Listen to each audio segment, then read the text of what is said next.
Hi friend, welcome to game of winning. आज की इस वीडियो में काफ़ी सारे इंटरेस्टिंग अपडेट्स हैं, बट शुरुआत कर लेते हैं हम आने वाले स्मैकडाउन के एपिसोड के बारे में। आने वाले स्मैकडाउन के एपिसोड को लेकर डब्ल्यूडब्ल्यूई ने पहले से ही काफ़ी चीज़ें ऑफिशियल की हुई हैं, जिसमें हमें सबसे पहले जे ऊसो वर्सेस रूसेव के बीच जॉन सीना का जो लास्ट टाइम टूर्नामेंट है उसका मैच देखने को मिलेगा। वहीं LA Knight versus the Miz के बीच भी हमें टूर्नामेंट का मैच देखने को मिलेगा, जो कि जॉन सीना के ही टूर्नामेंट से रिलेटेड ये दोनों मैच होने वाले हैं। वहीं चेल्सी ग्रीन जो कि वुमेन्स यूएस चैंपियन है, उनका टाइटल सेलिब्रेशन देखने को मिलेगा। वो रिसेंट में चैंपियन बनी थी, हालांकि उसके बाद वो दिखाई नहीं दी हैं, बैकस्टेज दिखाई दी हैं, बट अब जाके उनका टाइटल सेलिब्रेशन देखने को मिलेगा। वहीं सर्वाइवर सीरीज एलिमिनेशन मैच देखने को मिलेगा। ये ओल्ड ट्रेडिशनल की तरह दिखाई देगा, जो कि Sami Zayn, Rey Fenix, Motor City Machine Gun Nakamura versus MFTs, जो सोलो सिक्वा के एमएफटीज हैं, उनके बीच ये मैच देखने को मिलेगा।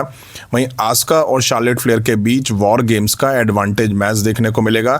It means women's war games का एडवांटेज मैच अगर स्मैकडाउन में होना है तो यहाँ पे वुमेन्स के बीच में हमें ब्रॉल देखने को जरूर मिलने वाला है। वहीं अगर हम बात करें जे ऊसो वर्सेस रूसेव के बीच मैच की, तो मुझे लगता है जे ऊसो शायद इस मैच को जीत सकते हैं, और उम्मीद ये है कि यहाँ पे शायद जो मेंस वॉर गेम्स के कुछ सुपरस्टार हैं वो आके इंटरफेयर जरूर करेंगे। अब स्मैकडाउन का ये जो मैंने आपको लाइनअप बताया है, इसे देख करके आप कैसे भी नहीं कह सकते हैं कि कहीं भी रॉ के सामने टिकता है, क्योंकि रॉ का एपिसोड कहाँ है और स्मैकडाउन के एपिसोड कहाँ जा रहे हैं आप देख सकते हैं। चेल्सी ग्रीन का यूएस टाइटल सेलिब्रेशन, मतलब कहीं ना कहीं डब्ल्यूडब्ल्यूई केवल और केवल स्मैकडाउन पे अब टाइम काटने वाली बात कर रही है। ये कार्ड किसी भी तरह से रॉ से कॉम्पीट करता हुआ नहीं दिखाई देता है। मुझे लगता है 20-30% भी नहीं दिखाई देता है रॉ से कॉम्पीट करता हुआ, और कहीं ना कहीं स्मैकडाउन पे स्टार पावर की कमी क्लियर दिखाई दे रही है। नेक्स्ट बात कर लेते हैं सर्वाइवर सीरीज 2025 के मेन इवेंट की। क्या वुमेन्स वॉर गेम मैच इस साल मेन इवेंट मैच होगा,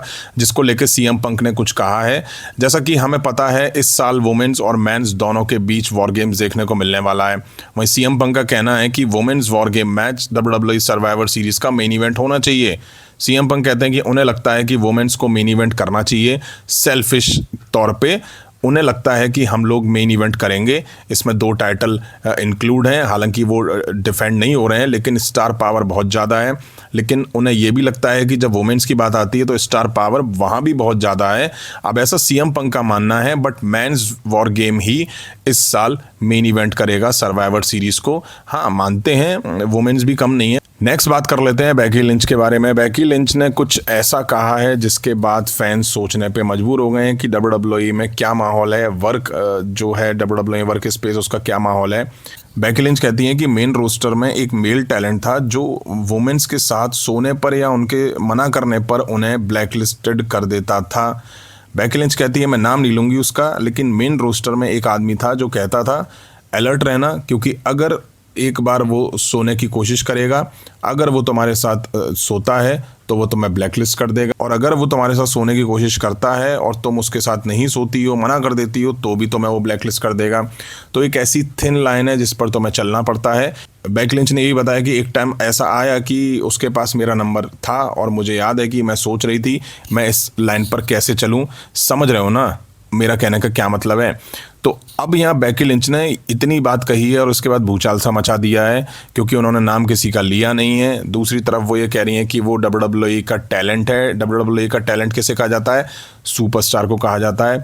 उन्होंने ये भी बोला कि ब्लैक लिस्ट कर देता था वो। अब ब्लैक लिस्ट कैसे करता था ये यहाँ से क्लियर नहीं हो रहा है।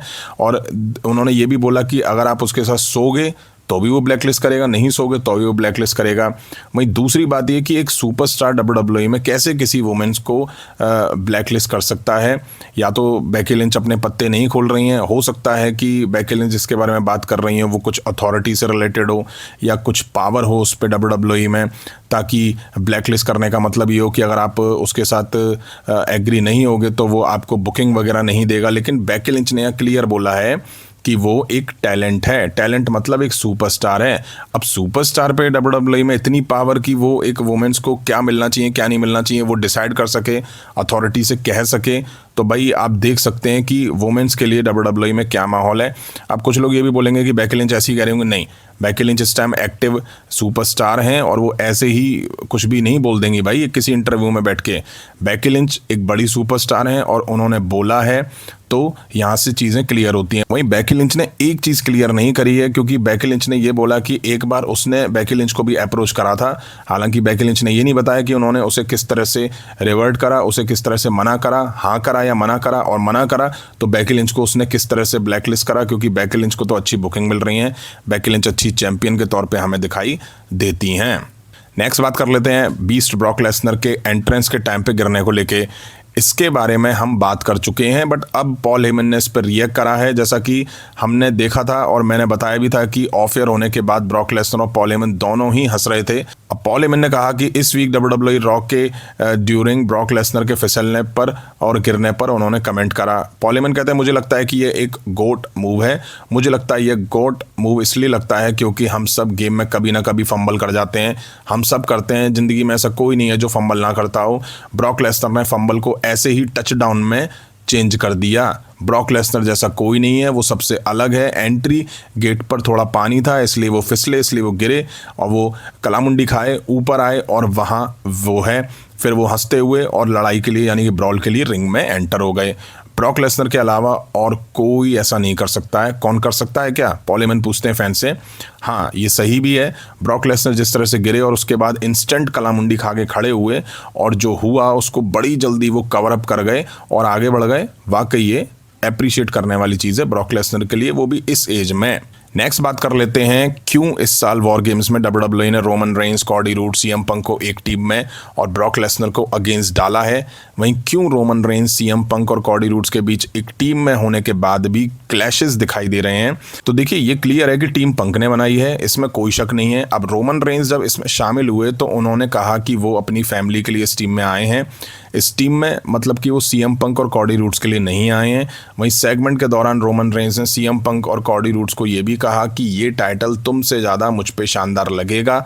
यहाँ से क्लियर है कि WWE रोमन रेंस को फ्यूचर में कॉडी रूड्स और सीएम पंक के अगेंस्ट दिखाएगी, इसलिए ऐसा हो रहा है। WWE सर्वाइवर सीरीज में होने वाले मैन्स वॉर गेम से रेसलमेनिया 42 का कोई मैच प्लान करेगी। मे बी मेन इवेंट हो रोमन रेंस के लिए, और चांसेस ऐसे हैं कि ये match Roman Reigns versus CM Punk के बीच होगा। तो आपको वॉर गेम्स में इनके बीच टेंशन, मिसअंडरस्टैंडिंग, ये सारी चीज़ें देखने को मिलेंगी, जिसके बाद WWE वॉर गेम से टीज कर देगी रेसलमेनिया 42 का बड़ा मैच। यही एक रीज़न है इन तीनों का एक साथ एक टीम में आना और अनबन WWE का दिखाना। तो फ्रेंड, ये थी WWE से रिलेटेड कुछ इंटरेस्टिंग अपडेट्स। उम्मीद है वीडियो आप सभी ने यहाँ तक देखी होगी। देखिए और लाइक नहीं करी तो लाइक करें, चैनल पर नहीं तो चैनल को सब्सक्राइब करें। मिलता हूँ जल्दी नेक्स्ट वीडियो में। Thank you.